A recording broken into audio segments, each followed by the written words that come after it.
I'm here today with Eric Spiegel, who is the outgoing president of the American Society of Clinical Hypnosis. He is from Philadelphia, and he's a psychologist. And we'd like to talk to Eric today about his experience as president of ASCH and about where to go in the future with hypnosis and where the society can go, and just to have an opportunity to talk with him. So welcome, Eric. Well, it's great to be here, George. Thanks for having me. So this year as president, I really thought that it was important to get back to the basics, the essence, the elements of what happens in the treatment room with hypnosis. When we think about hypnosis, both professionally and in the public sphere, there's often a lot of attention to the state of hypnosis. Essentially, how does that state of consciousness work? What distinguishes it from a more regular alert state of consciousness? There's also a lot of attention to the procedural process of hypnosis. Essentially, how does it work from start to finish? And I like to kind of delineate this as the doing part of hypnosis. What do you do? And one of the things that I see with professionals who come through our training program here at ASCH is that, not surprisingly, they're very focused on that. What skills can they learn? How can they apply these actions to their work? And one of the things that I really wanted to shine more attention to this year as president are the relational factors of hypnosis. And the way that I would define relational factors are all of the explicit and implicit communication factors that are happening in the room between the treatment provider, which, since ASCH is a multidisciplinary organization, that could be a medical provider, that could be a mental health provider, and the client.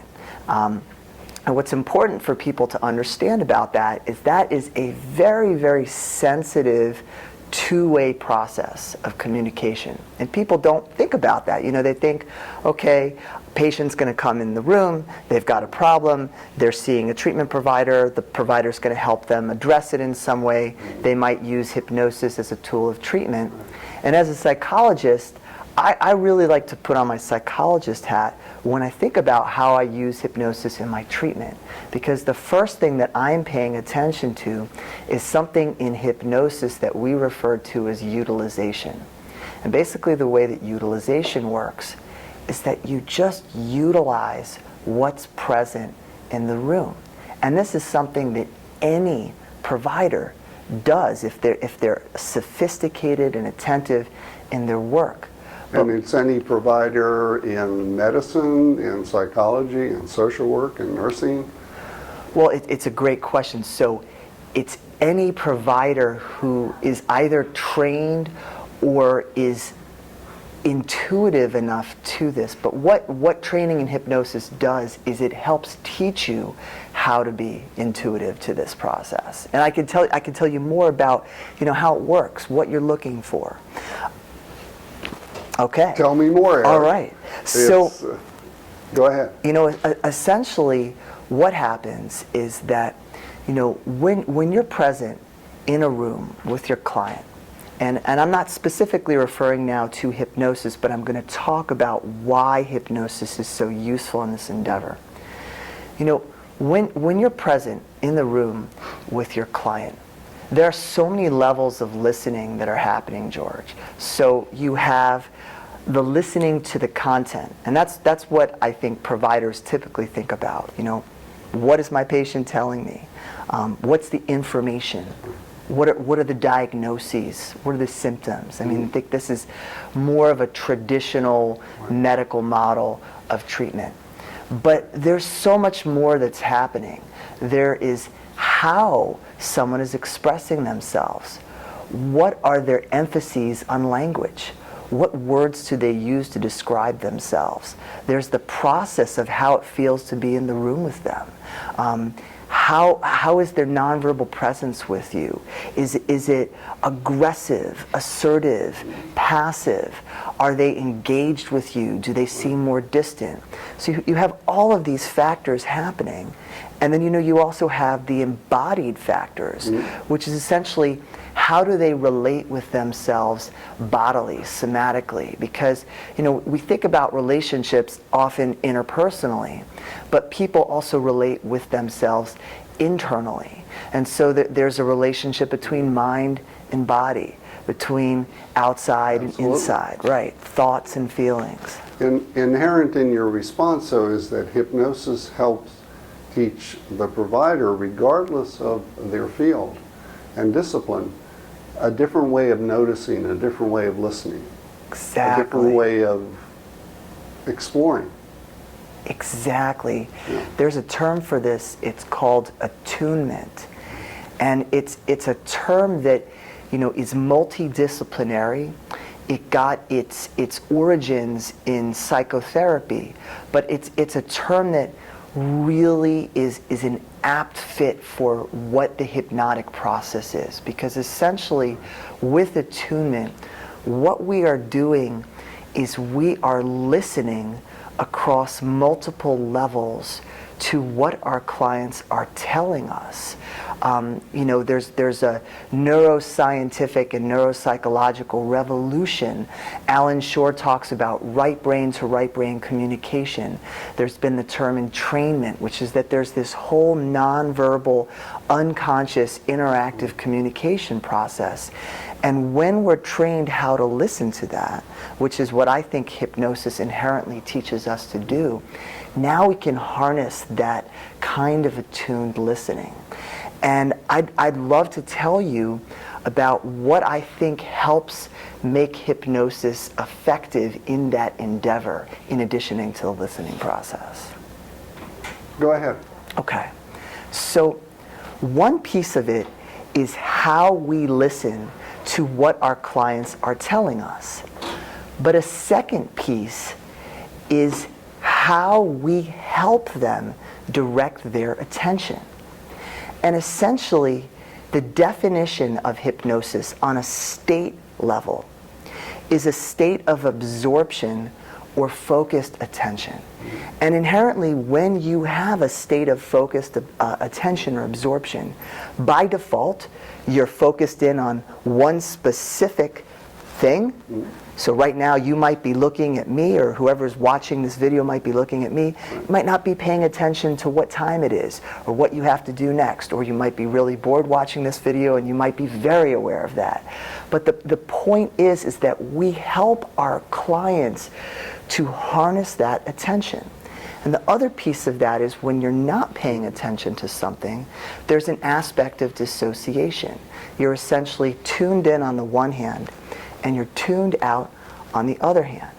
So what we do is, by effectively attuning to our clients, learning how they express themselves, how they listen to themselves, how they use language, we can then, in a very nuanced way, in the way we pause, in the way we emphasize language, in choices of words that may have multiple meanings, we can begin to direct their attention to what we think would be therapeutically beneficial for them based on all of the different levels of understanding that we have. So how do you think we can help with this idea that is really true or really common in the public, in the different professions, about just how what a strange state that's so different and sometimes even dangerous. How would you suggest we think about that and talk to patients and talk to fellow professionals about those ideas that hypnosis is something that has to be done, you have to do it just in a certain way and just in certain conditions? Well, that's a really interesting question, and so much of that question is contextual, because you have, and this comes back to the relationship. Right. You have to think about who are the parties in the room. You know, on the side of the professional who's utilizing hypnosis, what is their training? What is their intuitive level of comfort? What is their experience level? How are they utilizing hypnosis? You have to talk about the client and what is their understanding of hypnosis and how it's going to be utilized in the work. And one of the things that I always direct professionals to when they're thinking about ASCH is not only are we an organization that provides training and research and clinical practice in hypnosis, but we are a society that provides ethical training, research, and clinical practice. So it's very important that practitioners educate before this process even begins with hypnosis their clients about what they can expect and what they shouldn't expect out of the process. But I want to come back to your question because I think it's a really important one. While it is true that clients can have a range of responses to hypnosis. There are different levels of hypnotizability. There are different levels of suggestibility. What is also true is that that relational context is so important in predicting that success. If you feel that you are comfortable with and you trust your provider, and I'm talking about from the perspective of a client, and you feel like, okay, this person gets me, they understand the issue, they've explained to me how they're going to integrate hypnosis in the treatment, then there's a much better chance of efficacy. So I think so much of it is about that communication process before, during, and after hypnosis. I agree. So Eric, I want to thank you for participating in this interview today, and I think it's been my pleasure. Yeah, it's been great having you as president of the organization, and I think you're leaving us in good hands. And thank you. Just want to, you know, as a member of the organization and past president myself, I want to thank you for your work and for what you've been done and what I know you're going to continue to do. Thank you so much, George. And you know, I would just say in responding that, you know, to all of the viewers of this video, for me, it's really just been such an enriching journey going from attending my first ASCH workshop as a graduate student to getting to this place. And I think it's been that relationship that has really cultivated that journey. The mentorship relationships, the sense of community that's here. It has just provided such a sense of identity and purpose and really informed my work, and I think that that is an opportunity that is available to any professional who's thinking about this kind of training. All right. Thank you. Sure, thanks.